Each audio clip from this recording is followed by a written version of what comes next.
جی عزیز دوستو السلام علیکم۔ آج ہم مستنصر حسین تارڑ کے سب سے اولین اور سب سے بہترین اور اردو کے ایک یادگار سفر نامے نکلے تیری تلاش میں کے حوالے سے کچھ بات چیت آپ کے سامنے رکھیں گے۔ یہ جو سفر نامہ ہے یہ 1971 اور بعض کتابوں میں لکھا ہے کہ 1972 میں شائع ہوا۔ یہ تارڑ کا پہلا باقاعدہ سفر نامہ ہے۔ ابتدا میں یہ سیارہ ڈائجسٹ میں قسط وار شائع ہوا اور بعد میں یہ کتابی شکل میں شائع ہوا۔ تارڑ کے سفر ناموں میں اگر ہم دیکھیں تو ہمیں ایک ہی وقت میں ناول، افسانے، آپ بیتی، خاکے اور نثری نظم کے عناصر ملتے ہیں۔ یہی صورتحال ہمیں نکلے تیری تلاش میں بھی دیکھنے کو ملتی ہے۔ عبدالرب غلام دستگیر اپنے پی ایچ ڈی کے مقالے اردو سفر ناموں کی روایت کا تنقیدی جائزہ میں لکھتے ہیں۔ اس سفر نامے نے اردو ادب میں ایک نئے باب کا اضافہ کیا۔ اس سفر نامے میں افسانوی رنگ غالب ہے اور جس میں حقیقت اور خواب کا حسین امتزاج ہے۔ مستنصر کے اس سفر نامے کی بنیادی خصوصیت اس کی رومانیت ہے، جس میں داخلی اور خارجی جذبات و احساسات کو بہترین اسلوب میں پیش کر دیا گیا ہے۔ تو دوستو، تارڑ کا یہ سفر نامہ پڑھ کر قاری رنگینیوں اور رعنائیوں کے ساتھ خیالوں کی وادی میں کھو سا جاتا ہے۔ تارڑ نے اس سفر نامے میں پوری یورپی جو تہذیب ہے اور ثقافت ہے اس کو بڑی دلکشی اور رنگینی کے ساتھ پیش کیا ہے، اور یہی چیز اس سفر نامے کی بے پناہ مقبولیت کا باعث بنی ہے۔ سفر نامے کے عنوان کی اگر بات کریں تو یہ علامہ اقبال کے ایک شعر نکلے تیری تلاش میں قافلہ ہائے رنگ و بو سے مستعار شدہ ہے۔ 28 ابواب پر مشتمل اس سفر نامے میں تقریباً 17 مسلم اور غیر مسلم ممالک کی سیر کا احوال، وہاں کی روزمرہ زندگی اور تہذیب و تمدن کو دکھایا گیا ہے۔ عبدالرب غلام دستگیر اپنے مقالے اردو سفر ناموں کی روایت کا تنقیدی جائزہ میں لکھتے ہیں، تارڑ صرف مقامات کا سفر نہیں کرتا بلکہ جذبات و احساسات کو خوبصورتی کے ساتھ اپنے سفر نامے میں پیش کر دیتا ہے۔ یعنی تارڑ کا یہ کمال ہے کہ وہ عام سفر جو مسافر ہوتے ہیں ان کی طرح جو ہے لگے بندھے پروگرام کے تحت سفر نہیں کرتا، بلکہ وہ جہاں جی چاہتا ہے، جیسے جی چاہتا ہے تو وہ اپنا پروگرام اسی حساب سے ترتیب دیتا ہے۔ وہ مشرقی اور مغربی تہذیبوں کا شیدائی نظر آتا ہے۔ وہ ایک من موجی قسم کا سیاح ہے، جہاں چاہے خیمہ زن ہو جاتا ہے، جہاں چاہے سفر شروع کر دیتا ہے۔ وہ مشرقی اور مغربی تہذیب کا موازنہ اس خوبصورتی سے کرتا ہے کہ قاری کو مشرقی اقدار پر فخر محسوس ہونے لگتا ہے اور مغربی تہذیب کا حقیقی رخ بھی ہمارے سامنے آتا ہے۔ تارڑ ایک دوست کے گھر میں مقیم تھے، وہاں کا منظر ذرا سماعت کیجیے گا۔ فالکر، یہ تصویر کس کی لگی ہے؟ میں نے کپڑے اتارتے ہوئے غسل خانے سے آواز لگائی۔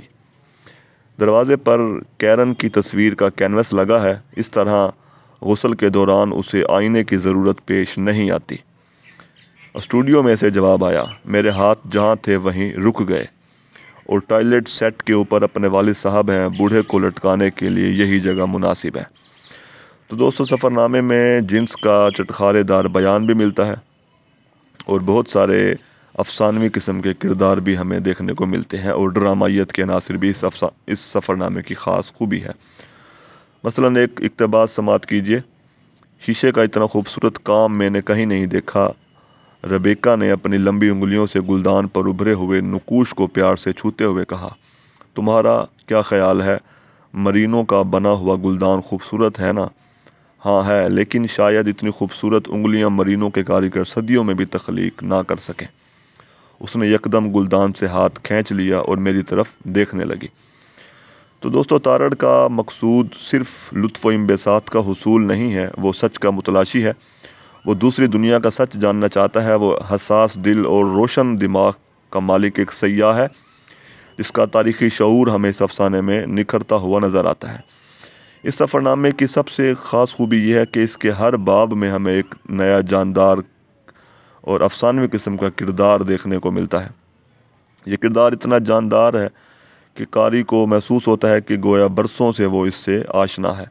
ربیکا اور پاسکل نمایاں کردار ہیں، اور پاسکل کا کردار جدید افسانے کے روپ میں ہمارے سامنے آتا ہے۔ تارڑ اس افسانے میں ایک مشرقی شہزادہ بن کر سامنے آتا ہے کہ جس کو اپنے گھر کی یاد، اپنے مشرق کی یاد ستاتی ہے، اور وہ مغرب میں کسی رشتے کے اندر جڑنا نہیں چاہتا۔ وہ پاسکل سے ایک جذبات محسوس کرتا ہے، لیکن وہ اپنے گھر اپنے مشرق میں واپس بھی جانا چاہتا ہے۔ ایک اقتباس دیکھیے، ہوٹل پہنچ کر جب میں کار سے اترنے لگا تو پاسکل نے میرا بازو تھام لیا۔ زندگی میں پہلی بار آج مجھے ایسا محسوس ہوا جیسے میں کبھی بھی اپاہج نہ تھی۔ میں تمہارا شکریہ ادا کرنا چاہتی ہوں۔ اس کی نیلی آنکھیں بھیگ رہی تھیں۔ تم آخری روز یکمشت ہی شکریہ ادا کر دینا، مجھ سے کوئی جواب نہ بن پڑا۔ آخری روز اس کا چہرہ اتر گیا، اس نے میرا بازو چھوڑ دیا۔ مغربی تہذیب کی جنسی بے راہ روی بھی ہمیں اس سفر نامے میں دیکھنے کو ملتی ہے۔ مثلاً ایک اقتباس سماعت کیجیے، ندی کے دوسرے کنارے پر لیٹے ہوئے لوگوں کو دیکھ رہے ہو؟ کیرن نے مسکراتے ہوئے پوچھا۔ جانتے ہو انہوں نے نہانے کے لیے کیا پہن رکھا ہے؟ میں نے آنکھیں میچ کر جاننے کی کوشش کی۔ بہت دور ہے، صاف دکھائی نہیں دیتا۔ وہ سب پیدائشی لباس میں ہے، یعنی وہ بالکل مجھے یقین نہیں آ رہا تھا۔ تارڑ اس سفر نامے میں اپنے جذبات اور احساسات کو چھپانے کی کوشش نہیں کرتے۔ اس حوالے سے سعید احمد اپنی کتاب آزادی کے بعد اردو سفر نامہ میں لکھتے ہیں، یہ سفر نامہ ان کے داخلی اور خارجی جذبات و احساسات کی ترجمانی کرتا ہے۔ سفر کے دوران وہ مسلم ممالک کی تہذیبی، سیاسی، سماجی، تاریخی اور معاشرتی زندگی کی بڑی خوبصورتی سے اور جذباتی انداز میں جو ہے وہ عکاسی کرتے ہیں۔ مثلاً ترکی میں جب وہ استنبول جاتے ہیں تو کیا کہتے ہیں؟ میرے ذہن میں استنبول کی پہلی جھلک کے تاثرات ابھرے جو جوانی کی فریبوں اور پہلی محبت کی کسک سے زیادہ حسین اور ہی جان خیز تھے۔ اس سفر نامے میں ہمیں رومانیت کا غلبہ نظر آتا ہے۔ سعید احمد اپنی کتاب آزادی کے بعد اردو سفر نامہ میں لکھتے ہیں، سفر نامے کا اسلوب دلکش اور شگفتہ ہے۔ ایک جاسوسی ناول کی طرح قاری پورے سفر نامے کا مطالعہ کرنے پر مجبور ہو جاتا ہے۔ تارڑ نے اپنے اس بیانیہ افسانوی فلسفیانہ تکنیک سے سفر نامے میں جان پیدا کر دی ہے۔ جدید اردو سفر نامہ نگاری میں اس سفر نامے کی انفرادیت مسلم ہے۔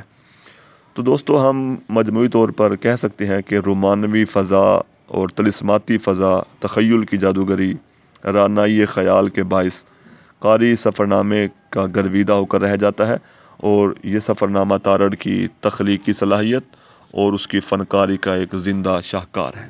شکریہ۔